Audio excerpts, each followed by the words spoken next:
Assalamualaikum warahmatullahi wabarakatuh. Salam dan bahagia. Berjumpa lagi dengan saya Laili Widianti SSI, CGP Angkatan 10 dari SMA Negeri 2 Nunukan Selatan, Provinsi Kalimantan Utara. Kali ini saya akan menyampaikan tentang jurnal refleksi dwi mingguan modul 1.3, yaitu visi guru penggerak.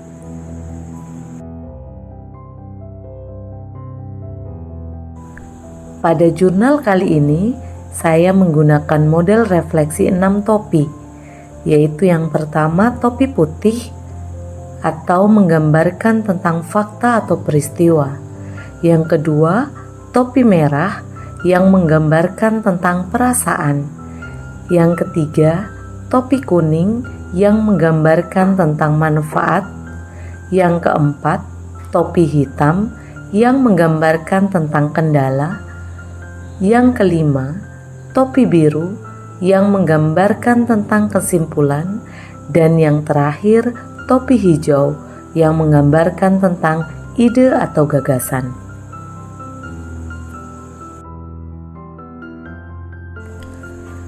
Topi yang pertama adalah topi putih yang menggambarkan fakta atau peristiwa.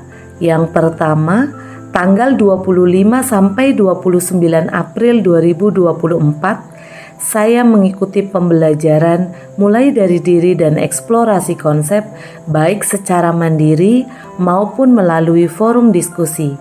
Yang kedua, tanggal 28 April 2024, saya mengikuti pendampingan individu 1 oleh pengajar praktek di sekolah. Yang ketiga, tanggal 30 April 2024, saya mengikuti pertemuan virtual berupa ruang kolaborasi, yaitu diskusi kelompok. Yang keempat, tanggal 2 Mei 2024, saya mengikuti pertemuan virtual ruang kolaborasi berupa presentasi kelompok.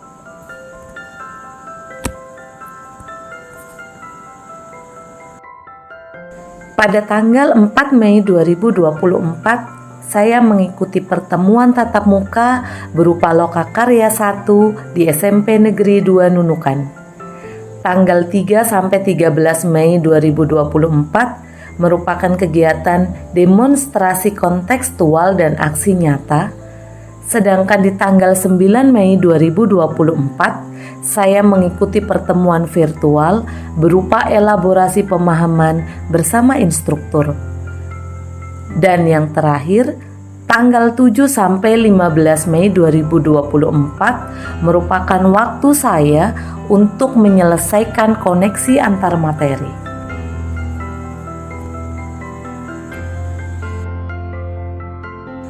Topi yang kedua adalah topi merah yang menggambarkan tentang perasaan saya. Saya merasa sangat beruntung dan bersyukur karena mendapatkan banyak ilmu baru tentang bagaimana menyusun visi, prakarsa perubahan, inquiry apresiatif, dan bagaimana menggunakan kanvas bagja. Saya juga sangat senang dan bersemangat karena mendapatkan pengalaman baru saat pendampingan individu 1 bersama pengajar praktik.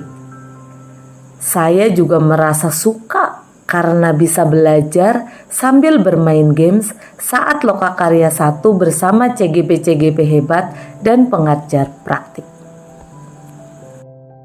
Topi yang ketiga adalah topi kuning yang menggambarkan manfaat yang saya peroleh. Yang pertama, saya dapat menyusun harapan dan cita-cita diri menjadi sebuah visi. Yang kedua, saya dapat merencanakan aksi nyata dalam bentuk prakarsa perubahan. Yang ketiga, saya dapat menggali aset positif dalam melakukan perubahan menggunakan pendekatan inquiry apresiatif atau disingkat IA. Yang keempat, saya dapat menjabarkan tahapan dalam prakarsa perubahan menggunakan kanvas bagja.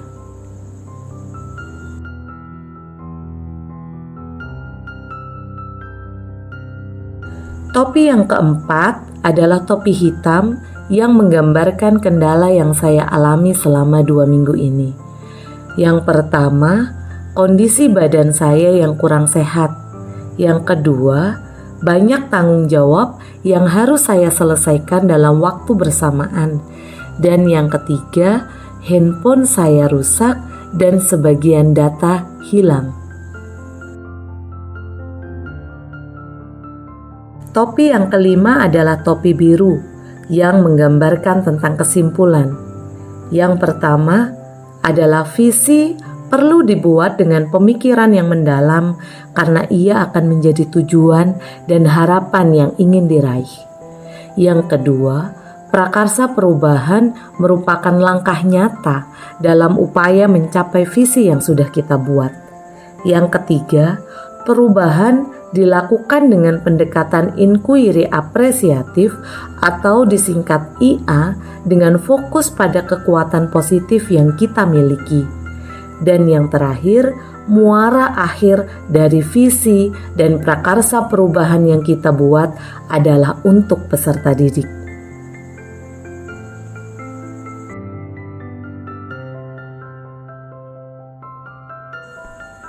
Topi yang terakhir adalah topi hijau yang menggambarkan ide atau gagasan. Yang pertama, gagasan saya yaitu segera melakukan aksi nyata berdasarkan prakarsa perubahan yang telah dibuat. Yang kedua, melakukan identifikasi aset berupa kekuatan positif yang dimiliki yang dapat mendukung prakarsa perubahan. Dan yang terakhir adalah membentuk komunitas belajar di sekolah sebagai upaya kolaboratif melakukan perubahan positif.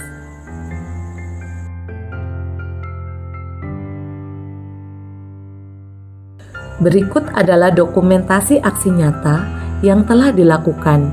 Yang pertama adalah upaya penyediaan sarana dan prasarana berupa musola di sekolah. Yang kedua, pembiasaan sholat berjamaah di sekolah baik dilakukan oleh siswa maupun oleh guru. Yang ketiga, program Jumat religi. Yang keempat, pembiasaan pelaksanaan apel pagi. Yang kelima, pembiasaan budaya positif di sekolah. Yang keenam, langkah awal pembentukan kombel di sekolah. Dan yang ketujuh, pelaksanaan diskusi dan kolaborasi dengan guru. Semoga bermanfaat. Salam dan bahagia. Wassalamualaikum warahmatullahi wabarakatuh.